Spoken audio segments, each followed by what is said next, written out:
wait. And baby, I'm TFC till I die.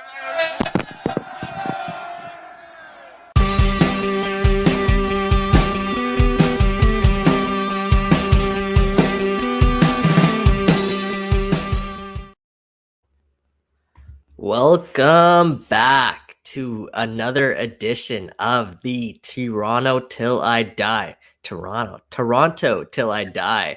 podcast. My name is Michael Singh, and we've got a bunch to get to on today's episode. If you guys stick around long enough, some positive news as well, maybe some news about the summer. But we appreciate everybody joining us once again. Yeah, we're already seeing the Danny Dicchio chants in the chat. Shout out, happy anniversary, says Last Crime 1.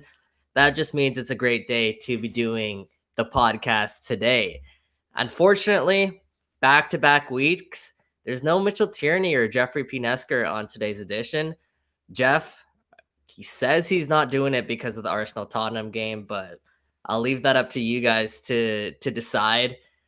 Mitch is still trying to get the time change right, as we pointed out a couple weeks back. Mitch isn't very good with time changes. So no Mitch, no Jeff, but we've made a call to the bench, bringing on one of our super subs, the host of our sister show at the Tunnel Club. Sean, what's going on, man? Thank you for doing this. No, you're very welcome. No problem at all. I actually took the afternoon off so I could actually relax and do the show versus doing it while I'm in my car. Oh my God, we appreciate that. We appreciate the dedication. I'm sure our listeners will as well. And it's always great to get a unique, fresh voice on the show. Put me and Mitch, Jeff back in check, maybe bring us back to reality. And that's sort of what's been happening right now with Toronto FC. I wrote about this, earlier this week. It's been a little bit of a reality check with the Reds. They've now lost 4 straight games after I would say the most this includes 2 losses to FC Cincinnati, by the way, but I would still say the most frustrating loss of this recent run, at least. That 1-0 defeat to the Vancouver Whitecaps. Sean, let me ask you, just initial takeaways. I know you guys already did the show on this, but just now that you've had a couple days to digest it, initial takeaways. I'm still frustrated. I'm not as angry as I was on Sunday. Like most of us. We all felt we got robbed. But what I'm more frustrated about is like TFC may or may not make the playoffs. So I'm not really too stressed over that. But if this came down to a point or two at the end of the season, a game like this, a result like that, a bad call, which MLS has already admitted the refs made a mistake. So, like things like that bothers me. Because, yes, we understand, refs are human. They make these mistakes. But we all saw the same video. So I don't know how they got it wrong, even when you have VAR. So that's where I'm frustrated about. It's not even the fact that, it hurt our team. We haven't been playing well, but that could have been, a positive versus a negative the way they were going. But, yeah, frustration is probably the best way for me to cap it off. Yeah, for sure. And I think of course, let's talk about the call first. Jayden Nelson, ball pops free off a rebound, a goal that probably Alejandro Pozuelo probably should have tucked away in the back of the net. But we'll touch on Pozuelo a little bit more in this show a little bit later on. And then Jayden Nelson pounces on that rebound, immediately goal. That's my first reaction to all of this, because what reason could it be that it wasn't a goal? And then you hear that the referee's whistle goes and he's calling for a foul, and I get worried because my initial reaction to that moment was, can this be reviewed? Can they review a foul that took place prior to a goal actually crossing the line? Right. Well, lo and behold, I came away from that moment still thinking that, because the call, for whatever reason, was not overturned.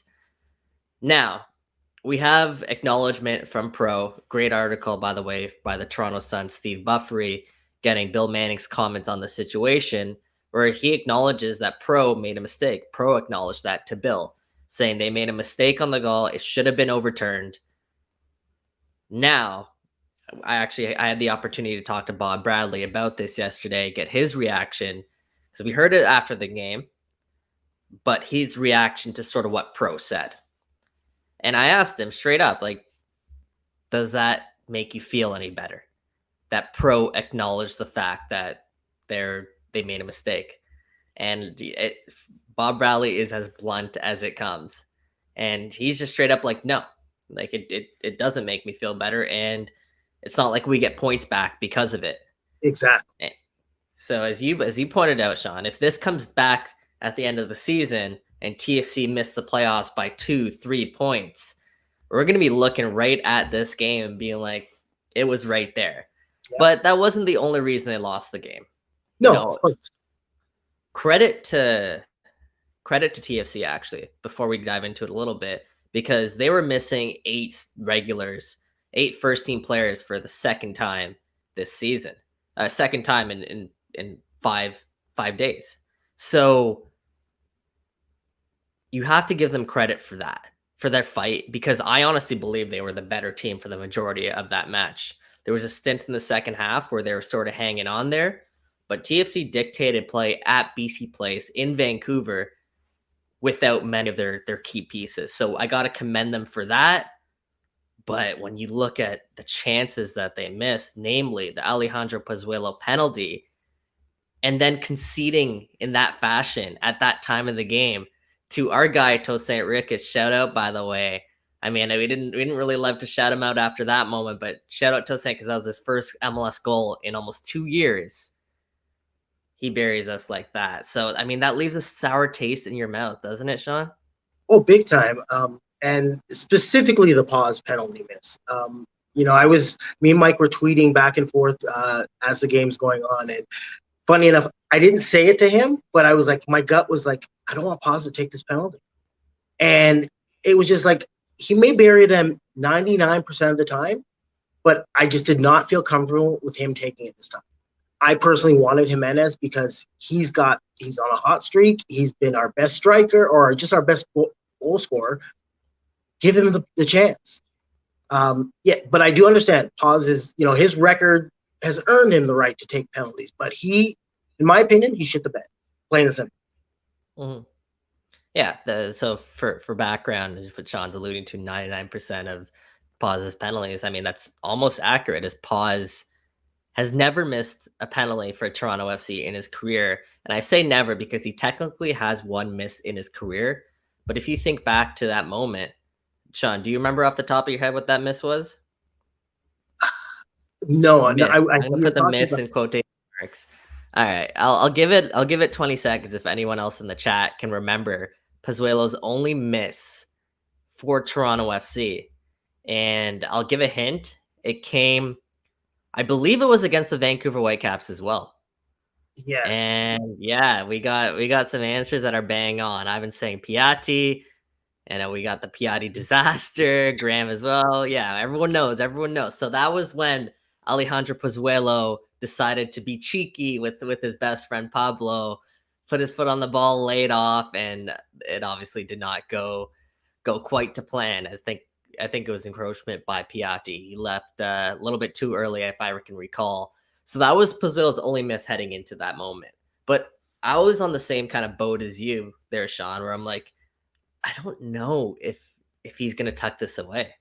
It did just, I don't know whether it was body language or what it was, but I had a bit of a gut feeling in my stomach that this was going to go wrong. And of course it did. And a miss like that, TFC's actually first penalty of the season, miss like that comes back to bite you in the butt. So, yes, Pro did TFC some harm, a lot of harm, but at the same time, TFC did themselves no favor with Pozuelo's missed penalty and, of course, the missed chances. So now we're looking at 4 straight losses. Again, albeit with a shorthanded Toronto FC team, but it's 4 straight losses. I think Access of Evil pointed this out earlier in the chat. It's the teams that they lost to. Vancouver was in last place in Major League Soccer. Come on, our second team, which is when I tweeted this out, it was virtually our second team out there, plus a few other players that pretty much played them off their own park, and they couldn't come away with a victory. And that was, as Axis of Evil is pointing out, that was after a huge win against Philadelphia. So their momentum was riding high. They kind of got humbled in New York, and then it's been sort of downhill from there. So Sean, let me ask you, how can we really sum up this recent poor stretch from Toronto FC, these last 4 games? How do you sum it up? I think the biggest problem from a fan's perspective is the wins, especially when you count the win against Philly and the one before that against DC. I think we kind of may have gotten too high. Yeah. And these losses, I mean, more the New York loss, because let's be real, the last 3 losses are somewhat unexplainable when you look on paper who the opponent was, right? Even with a weakened lineup, you still figured we've got enough strength within a weaker team to handle FC Cincinnati and Vancouver Whitecaps. So I think we're back down to, like, we're not as bad as we've looked in, say, the last 2 or 3 games, but we're definitely not as good as we look when we play Philly. We are potentially might be fighting for a playoff team. That's where we're at. We're not somewhere in the middle. Close to, yeah. But we're still not, like, we're a few pieces away from maybe making that run. But again, I don't think we need to focus solely on the playoffs this season, because I think that would be a bonus, like icing on the cake. But I think getting the team to buy into the Bob Bradley system should be the priority. So, yeah, I think we're more on the lower end of the middle pack. Yeah, it's funny that you're talking about the expectations of this team this year, because that was an answer I tried to get out of a couple people yesterday.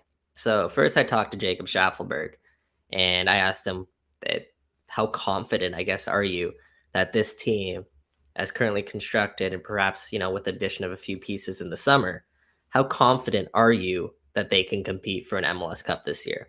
And of course, Schaffelberg, a player on the team, confident, right? That's pretty much what his answer was. He said, once we get everyone going, everyone's healthy.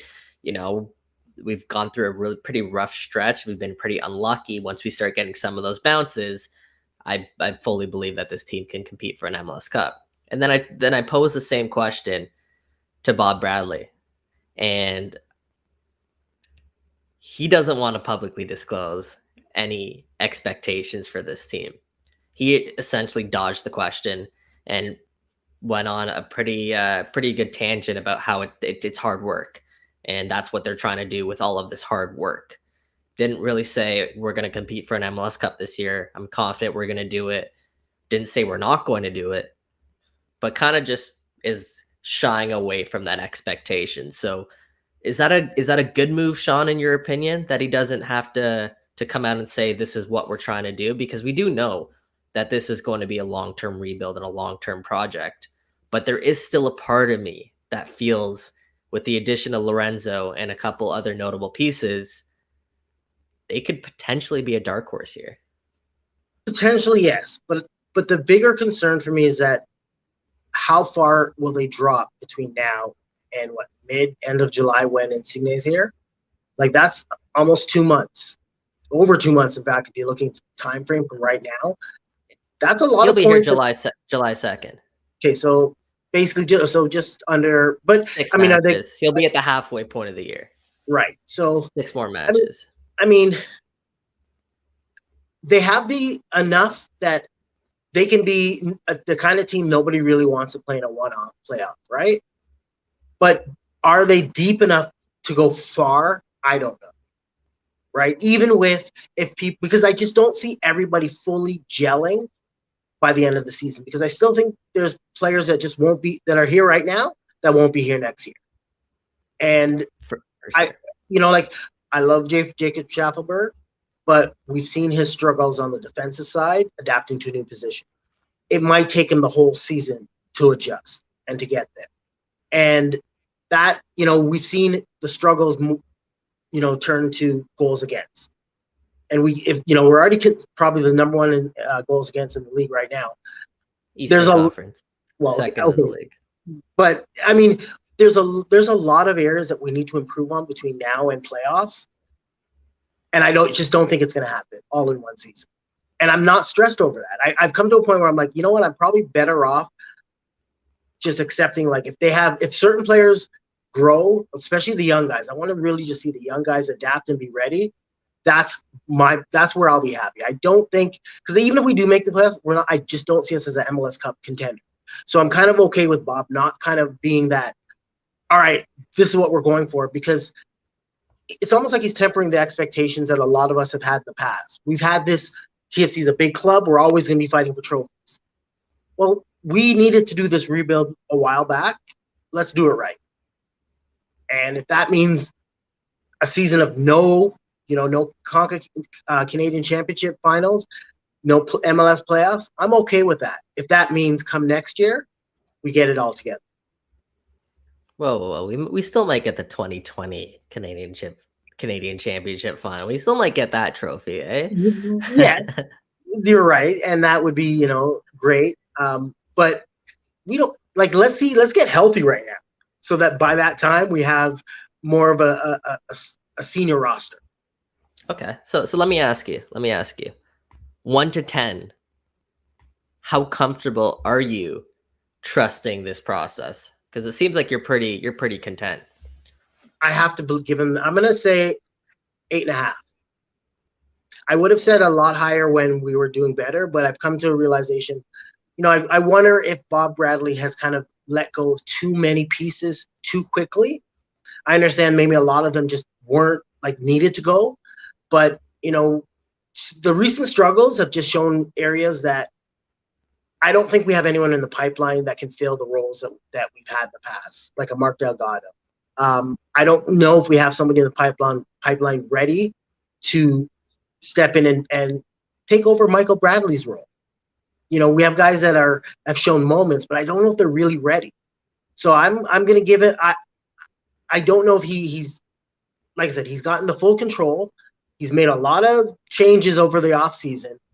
I don't know if he's rushed it. At first, I thought everything was going great, but now I'm wondering maybe he's kind of, like I said, let go of a few players a season too early.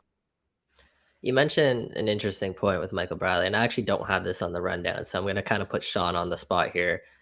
And I wanted to ask you straight up, can Toronto FC still win an MLS Cup with Michael Bradley playing this role, this many minutes? I don't believe so. Even with the players that come in or that are coming in, I believe he has a role to play, but not necessarily as a consistent start.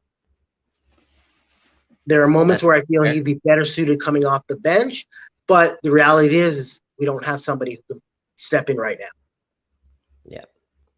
Yeah. No, that's completely fair. I personally kind of disagree. I think Michael Bradley, I thought Sunday was one of his strongest games, actually. And that was coming off 3 consecutive 90 minutes in the same week.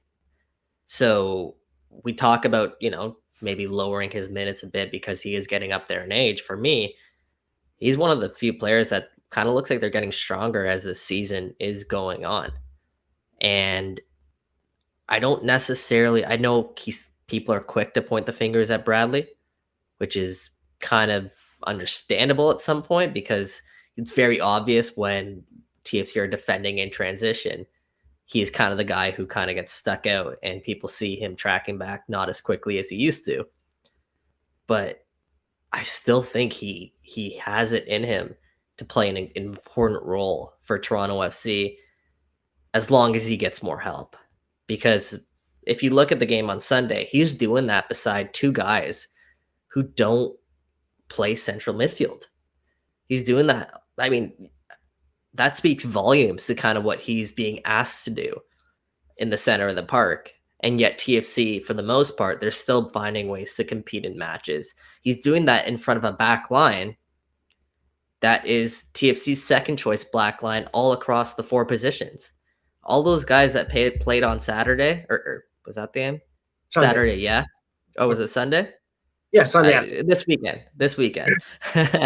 All those guys are second choice pieces there in the back line. And he's doing that in front of them. So I'm not too quick to write off Michael Bradley.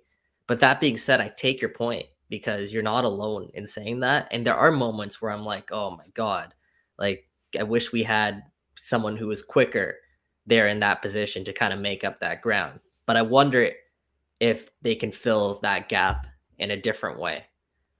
But that remains to be seen. And we might not get that answer this year, Sean, as we kind of discussed, because TFC might not even compete for an MLS Cup. I personally, I still believe they could be a dark horse, but right now they definitely do not look like that team. But let's switch to something more positive, a little bit more positive vibes. I asked our guest last week, Anthony Corey, on the show the same question, and it's about the young players. And I want to know which young player, Sean, has impressed you the most so far this season. I think it's, for me, it would be Jayden Nelson. I think he's made a noticeable improvement from what we've seen from him last year. And one of the things I've noticed is that, you know, he may have a game where he looks like he tries too hard. He tries to beat too many players. And then you notice by the next game, it's like Bob is able throughout the week to kind of point out the areas that, all right, we don't need you to do that. We need you to, you know what, you beat one guy, great, but, you know, slow it down, maybe look for one of your teammates, you know, allow them to catch up. And you notice that in him on Sunday, that he was a lot more controlled in his, when he had possession of the ball. So for me, I would say he's number one. Two other guys I have to touch on that, again, they just, you know, first teamers, Kosi Thompson and Luca Petrasso. Those two next to me have shown that they're ready for MLS. They just need more seasoning, and it will come in time. But they don't look lost, and that's the biggest thing. That absolutely, those three are easily the ones who have taken advantage of sort of this opportunity the most. And I thought Jaden, yeah, I agree with you. He found himself in a lot of good spaces on Sunday, and that's been something Bob has been pushing at Jaden. Is essentially what you said, is he's getting in good spots, but can you be more efficient in that final third? Can you do something, I guess, in that final third that actually puts a score on the board for your team? Because he has the talent. He can take on defenders 1v1. He can get himself in dangerous positions almost better than anyone else on this team right now. Can you take advantage? And that'll be what we'll have to watch out of Jayden Nelson. But I'm with you. Like, this guy looks like a completely different player than we saw last season. He's playing with a lot more confidence. Yeah. And we're literally seeing the development in front of our eyes. I'm interested to see kind of what he looks like come the end of the year and how much he has broken through, because unlucky for him on the weekend not to get that goal. It would have been his second of the season. Go ahead, Sean. So here's a question, because me and Mike were talking about this. What's going to happen when Insigne comes? Where is Jade Nelson going to play? Yeah, it's a great question. And I think that's something Jaden actually knows. He's known that since the start of the season, that when Insigne does arrive, it's going to be tight for minutes for him. Now, I would say he'll be a player that comes off the bench. And that's a great luxury for TFC to have, because now it's not just Jayden Nelson, the kid with an incredible amount of talent, being thrown into the game to give you energy.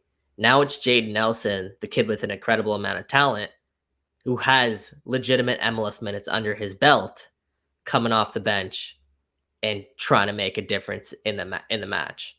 As right. Axis is saying in the chat, he would be dangerous with his fresh legs, but he won't be the only one that's going to have to move to the bench come the summertime, because we're looking at guys like, for example, Luca Petrasso. What a luxury it is bringing some guy like Luca Petrasso off the bench in the summer, or Jacob Schaffelberg. What a luxury Jacob Schaffelberg's legs would be off the bench. And all of a sudden, now we're talking about a little bit of a deeper Toronto FC team. I will also like to note to your question is Jaden's also capable of playing anywhere across sort of that front three, as well as the number 10. So he's shown already this season he can play on the right wing. And I think it's going to be some good, healthy competition just for everybody across that front three, front four. So yeah, minutes will definitely be tougher to come by for Jaden. And that's why this stretch of games is so important for him to kind of take advantage, because once Lorenzo and Insigne arrives, as you pointed out, the opportunity is definitely going to come fewer and further between. So great point there. And I just want to give a quick shout out to two other guys who have actually been making some noise, two other youngsters. First one is Deandre Kerr. fantastic game in my opinion over the weekend, playing central midfield, a position I don't think he's ever played before. And he did really, really well, all things considered. And that's coming off a couple other good stints for Deandre after a rough start to the season. He got pulled off at halftime in the first game against FC Dallas, all the way back. It feels like forever ago, but a couple months back there against FC Dallas, he got pulled off at halftime, and it took a couple games for him to get back to the lineup and earn Bob's trust. But about 6 games in, he managed to come off the bench. And it was against that New York City FC game in that crazy 5-4 game where he actually headed in a goal. Unfortunate break. I believe he suffered a concussion on that play, a minor concussion, which is what caused him to miss the next match and a half. And now he's again getting these opportunities. I think he's kind of slowly taking advantage. And the other guy is Jordan Peruzza, and he's been getting a lot more minutes. There's times where I think he could be the first guy or second guy off the bench right now for Bob Bradley. He's being taken off the bench in front of Iowa Canola right now. So I want to give a quick shout out to Jordan, kind of the work he's putting in. He looks like he's definitely getting better game in, game out. He's a guy who's scored bunches at every level he's played at. I think it's eventually going to come in MLS because the talent is there. The talent's absolutely there. So I just wanted to give a quick shout out to both of those guys. And as we kind of summed up already, this is going to be great for the team moving forward. Just a lot of young guys getting minutes right now. Now, go ahead. Just a last point. When it comes to the young guys, even the TFC2 guys who've gotten some minutes so far, they haven't looked out of place. Like now, it's usually late in the game they're coming in, but at least they've kind of come in and shown that maybe another year or so we might have another few players that'll be ready for a first team. So I've been impressed as a whole with majority of them. I don't really think there's any that have I don't like to really consider Jacob part of that young group. He would be probably the only one that struggled so far this season of the quote young guys. Yeah, it's been tough adjusting to a new position, but hopefully this bodes well long term, because now that he gets these minutes under his belt at a different position, he's probably more comfortable than the first game of the season when he was thrown into the fire there against FC Dallas. And I know he's mentioned to me that that's a position John Herdman potentially sees him at in the future, is as a left wing back. So he's just adding more versatility to his repertoire. I agree with you. It hasn't been all great for Jacob. He's actually battling a lower body injury right now. There's a slight chance he's back for the weekend, but at this point I'm not too optimistic about it.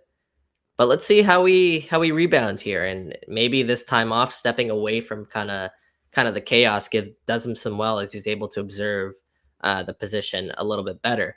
Now, moving on here, we're gonna discuss an interesting question, because he's very polarizing right now among the fan base, and I'm referring to Alejandro Pozuelo. Sean, how would you rate Pozuelo's season so far? That's a hard one. If I'm going to rate it out of 10, I'm going to say he's been maybe a 6. Okay. And I think there's been moments where he's been pretty good, but not necessarily the MVP caliber. Now, he is being asked to play a different role, so we have to understand there's a big change. But for sure, like in the last game, his body language didn't show somebody that was all there. And outside of that penalty, there were other opportunities in the game and other times where he just looked like, I saw him running into his own players a couple times. Like, I just felt he was off. Something was off about him. And like I said, there's a bit of an adjustment to a new coach, a new playing style, being asked to kind of play a different role than what you're used to playing. And I'm not as pleased from what I've seen from him, and I know he can do a lot more, but I don't know. I'm also wondering, maybe this is also a sign for the future that the team needs to have a hard look at is this the right DP for us? Right now, things could change once Insigne comes, where there's less pressure on him. He's no longer the focal point of the defensive attack. Maybe that'll open things up for him. I don't know. But right now, there's definitely something off with this game. Yeah, well, as you mentioned, he is being asked to do a lot of different things. I just want to quickly point out he has 2 goals, 4 assists through 11 matches this season. That's already more than his total through all of last season. So he's definitely better than where he was last year. I mean, the biggest part is that he's managed to stay healthy. And I think he's played the most minutes on Toronto FC so far this season. So I do want to commend him for that aspect. I think, as many people have pointed out, Will Dunn in the chat saying he's shown flashes of his sort of brilliance that he's capable of, but it hasn't all come together yet for Paz. And as you touched on, Sean, how much of that can be attributed to sort of the position he's being asked to play right now? He's being asked to play a right wing. And I that takes me back to sort of the Greg Vanney days when Vanney refused to kind of play him as that number 10 until his 2020 season, when he only played as his number 10 and the team was kind of built around Paz. Bob Bradley's kind of asking the same thing out of Pozuelo right now, but not only that, he's asking him to be more engaged defensively. And I think we are seeing that. I think I saw a lot of that actually on Sunday, aside from a few moments with his body language where a pass is misplaced. It goes too long, and you can kind of see Pozuelo frustrated that the ball was given away so cheaply when he thought a better pass could have been played. Do you feel for him at all, though? Like, is there any part of you that feels bad for the Spaniard? Not this season. Like I do know he had a lot of personal things going on last season. Plus with his family being away, last season was a rough season off, especially everything outside of the team. But I can't really feel bad. Like this is a professional game. You've got to be able to, like a player can't always get what he wants. There's 11 players on the pitch. It's important that every player plays their role. And I understand that he's more comfortable in a certain role, but it's not always you don't always get what you want in life.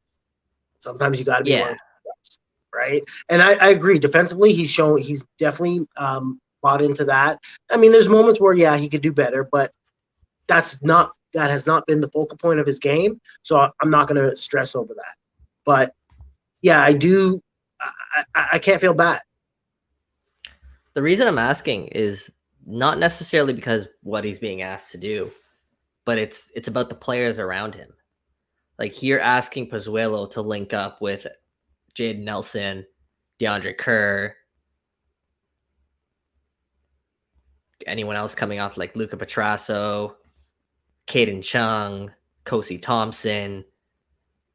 You got to imagine that it's frustrating. Yeah, as Grant's pointing out and Ravi as well pointed out in the chat, it's got to be frustrating for him to have to constantly try and work with. And this isn't a shot at the young guys because their futures are so bright, but just guys who are not. I don't want to say they're not MLS ready because they are MLS ready, but they're not starting caliber players at this moment in their career. Would you say that part might be a little bit frustrating for him, especially when you consider that this is a contract year for Pozuelo, maybe the last year before he gets his big deal? Now, do you kind of understand where that frustration is, where I'm asking that question from, at least? Yeah, I can definitely see that, especially with, every game he's playing around different players. So it's also, he's not able to build any kind of, what's the word I'm looking for? But essentially, relationship. Yeah, he can't build any relation with because one game he's got one person playing on his left, next game it's somebody different.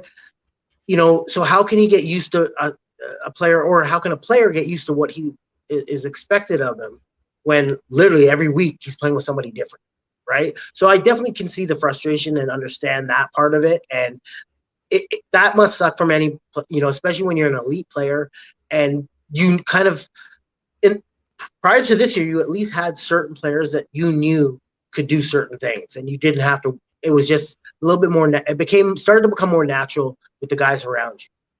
Now you have, again, not to blame any of the young guys, but now you've got a whole cast of young, fresh faces who will make mistakes, and it's frustrating, right? Even from us, from a fan, just watching the mistakes they make sometimes, like, really. You can only imagine sometimes they're young, right? So it's got to be even worse when you're right next to that player and you're playing with him. And that pass effects could have been, if the pass came back to you, maybe you could have done something special with it, right? So I can see that frustration. I can definitely understand. For sure. And Paz is a guy, he'll never come out and say it. Like he always says the right things. He's always supportive of the young players, but I just feel like you can see it kind of building up at times, especially during that Vancouver game where that is boiling up a little bit, and he's gonna have to stay patient or remain patient because there's help coming. There's help on the way to kind of play up to the caliber that he wants to be playing, to see the kind of things that he's seeing. Because right now he's on a little bit of a different page than a lot of his teammates.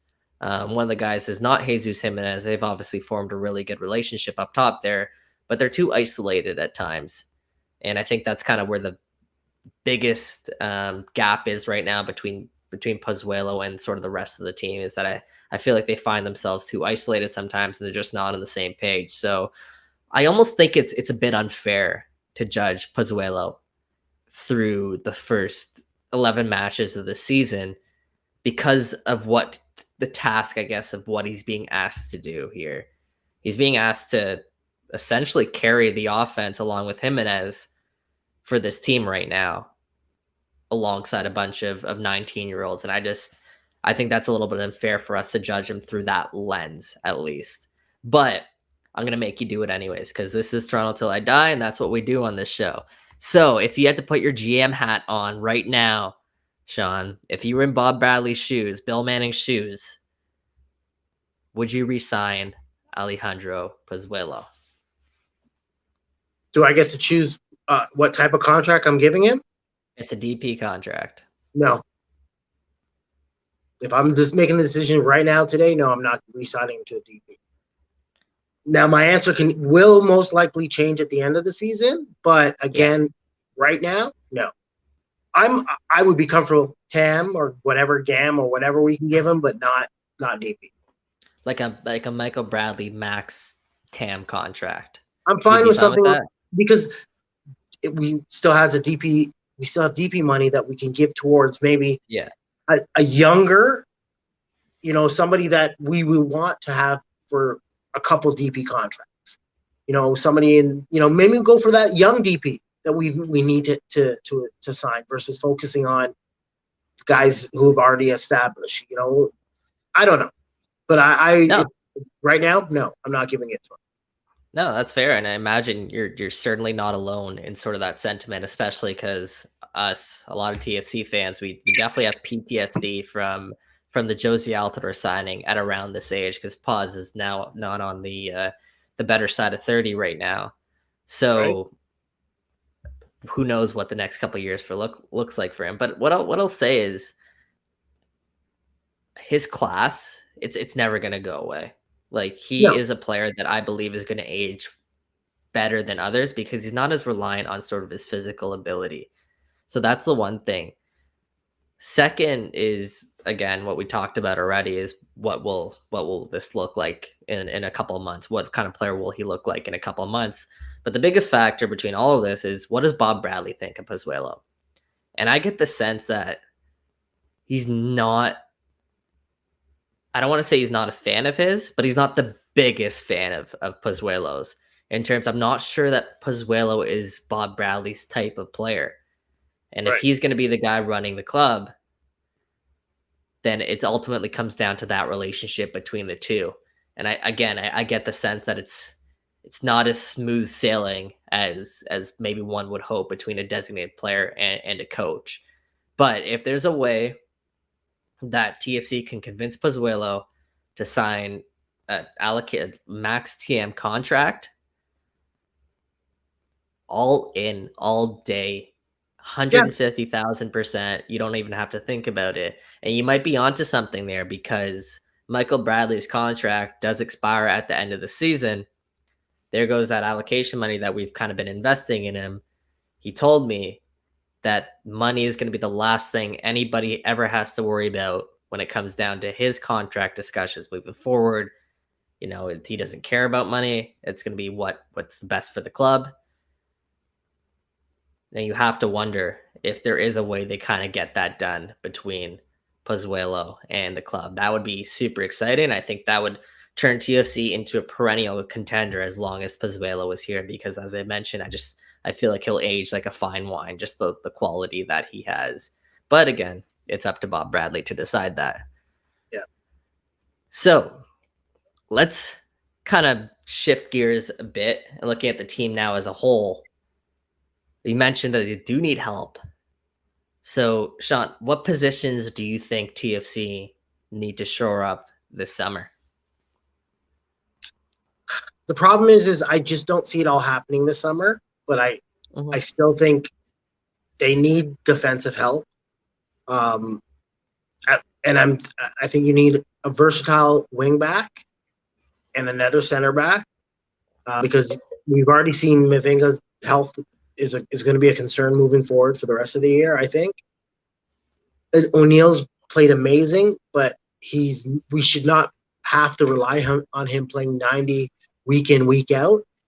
Mm-hmm. And, you know, I've, for the most part, been impressed with Salcedo, but I want to see him on the pitch more than I want to read about him not on the pitch, right? And McNaughton's looked okay, but again, I think we need to strengthen up add two defenders again, a versatile wing back that can play either side, another CB, and at least one midfield. Right? And this is outside of his Insigne coming in.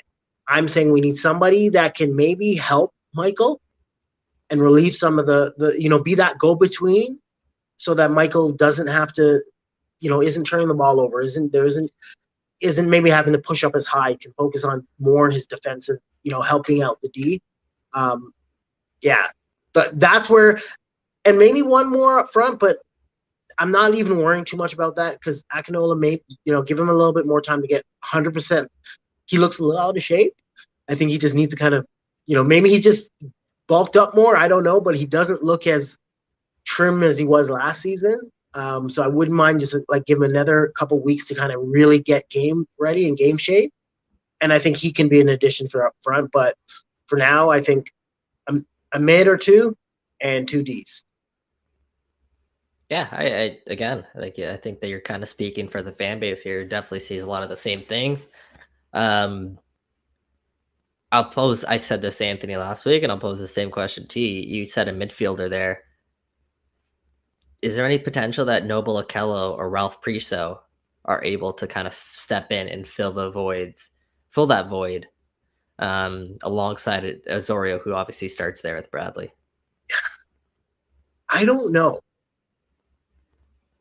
The little bit I've seen of both of them so far, Ralph hasn't really played much since he's come back from injury, and Nobel's played a bit, then he's been injured again. So they haven't really been on the pitch enough to really say whether they can, but I don't know if they're ready.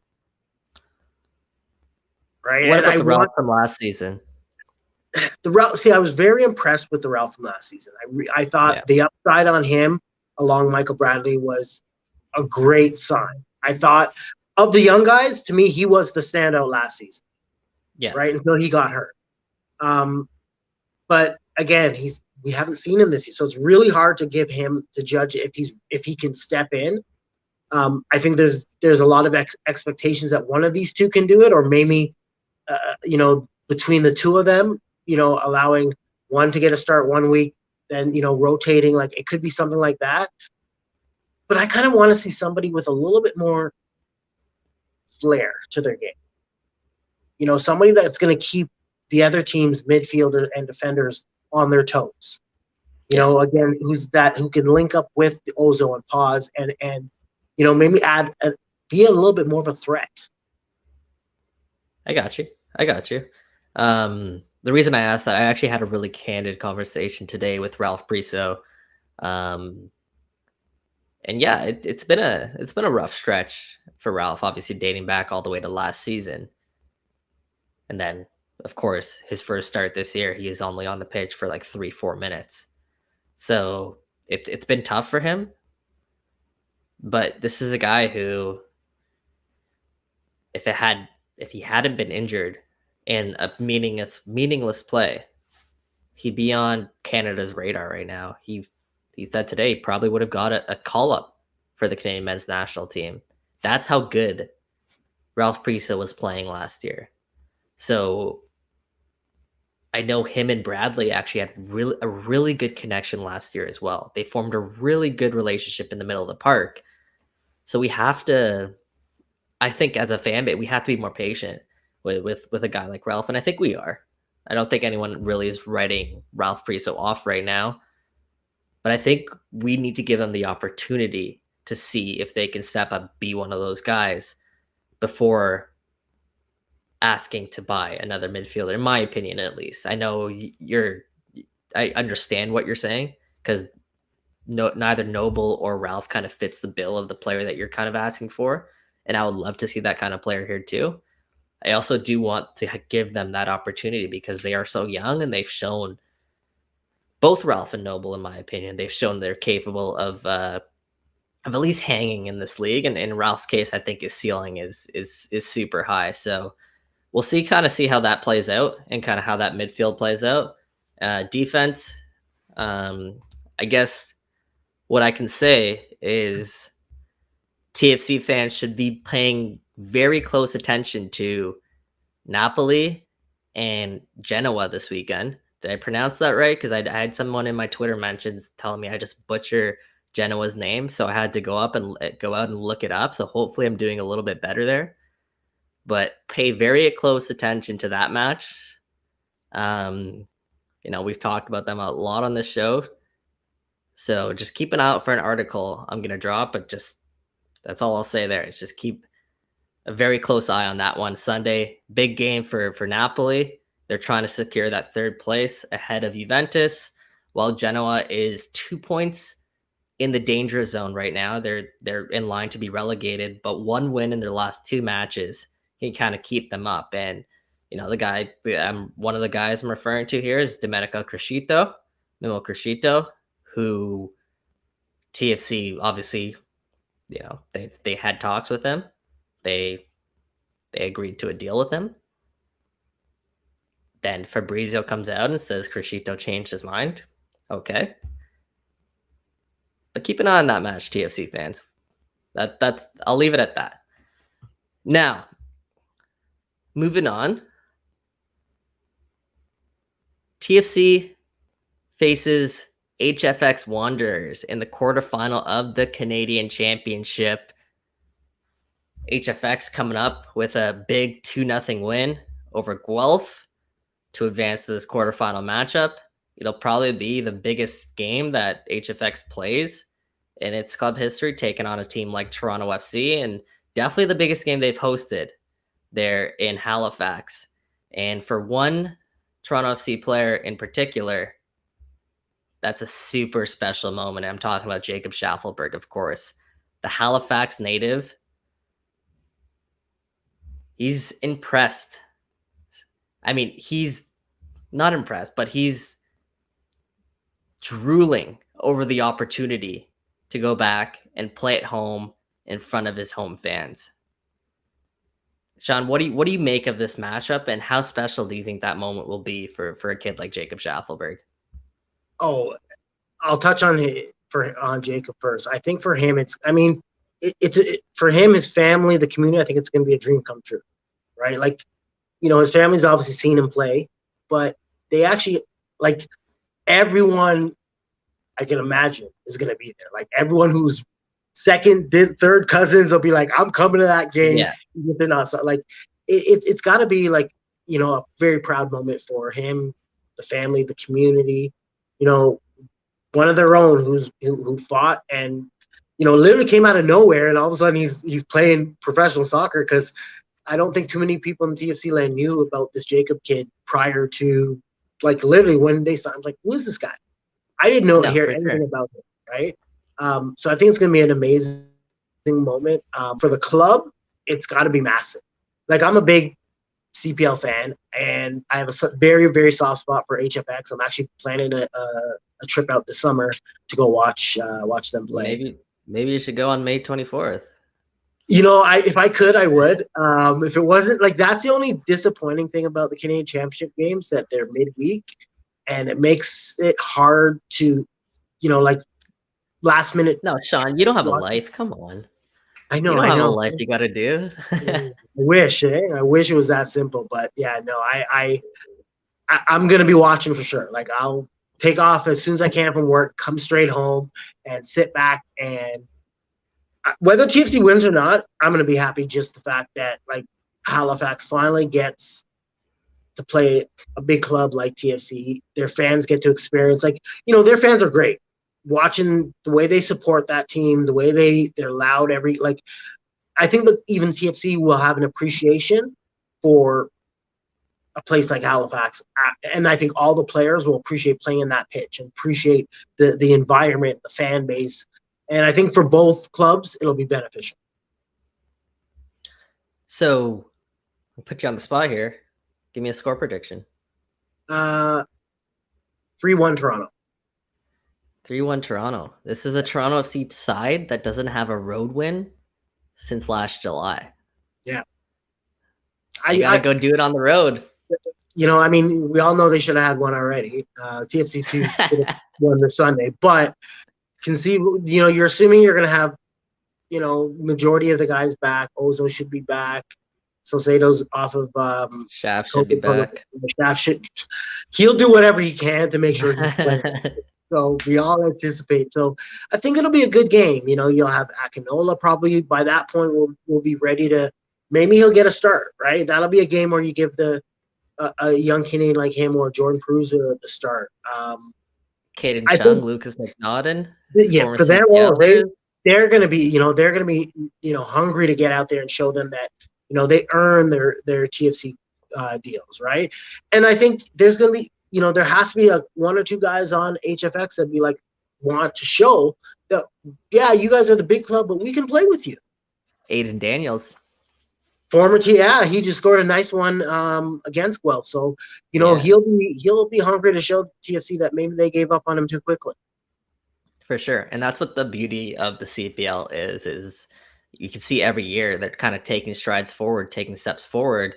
And last year we got a decent indication of the measuring stick between the CPL and TFC when TFC played York. Of course, it was on a crazy night, just full of rain. So I'm not sure how much you can take away from that game. I think TFC ended up winning it 4-0.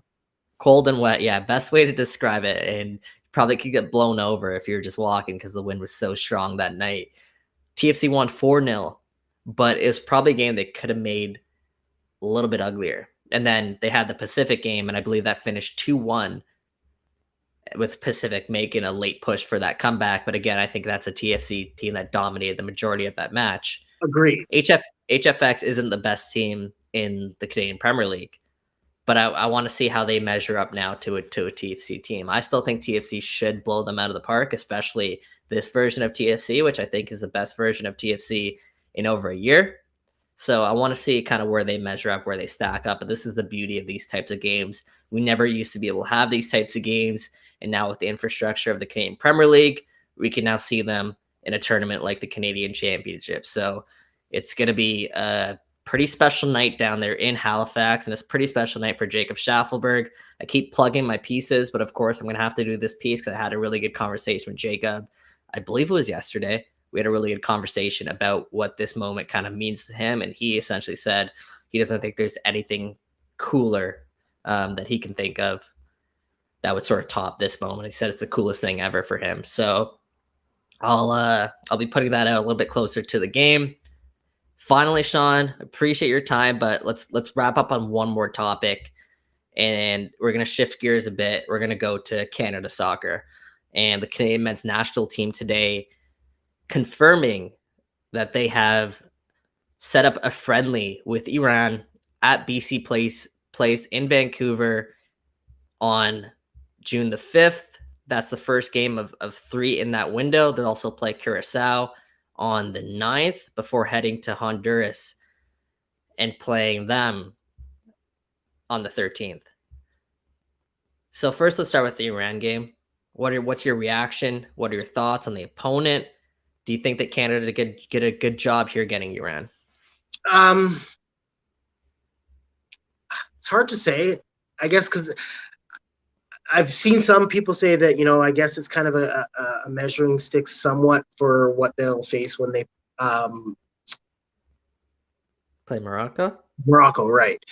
I don't know if they, I don't think they're as good as a Morocco team. I don't know if they play the same style. So that'll be interesting.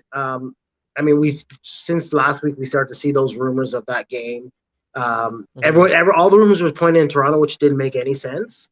So that's why I wasn't even believing the rumor too much, because it's like, why would they be playing in Toronto when they're playing the Nations League in BC? But I'll definitely want to do some look up and see who may be a threat, what kind of style they play. Maybe there's some video we can find to see if in fact it will be a good tune-up for Canada. It's kind of hard because I don't really know much about the team.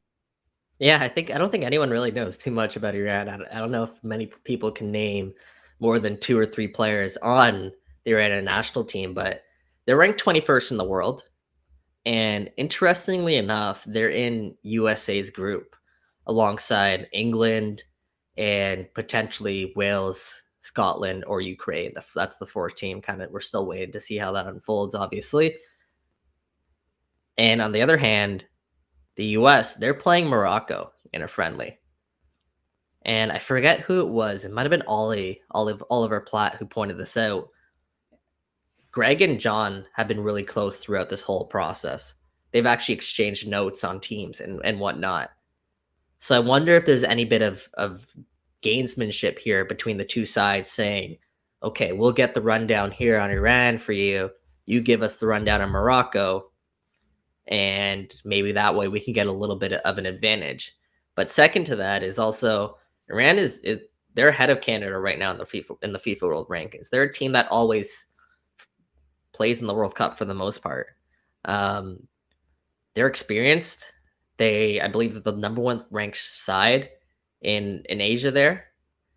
So it's a good measuring stick for Canada, because it's not like they're going to go out there and completely get blown out of the park facing a team like Germany or France. They're not facing one of those big dogs that could perhaps maybe nick their confidence, right? It's a team that they could really, I believe, compete against. And for what I've heard, they play a similar style to Canada, where it's really high energy, high tempo. I think we've seen that also in past World Cups. So I think it's a good start, at least for Canada. I know they're scheduling some more friendlies, and what I'll say is they're really ambitious with the other teams that they're trying to get right now.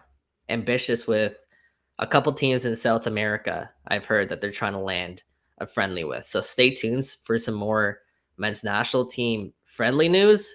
I believe that's more so to September. Okay. But we'll see kind of how that plays out. But at least it'll be a busy window. Curacao and Honduras as well to wrap that up in the Nations League. And we'll see if some new names get called up. I saw Raheem Hedward's shout in the chat. He deserved it. He deserves it. He did. He was on their short list for the last one. John Herdman did confirm that he was eligible to kind of be called up for that final game. Obviously, they decided not to go that route with first place still up for grabs for them.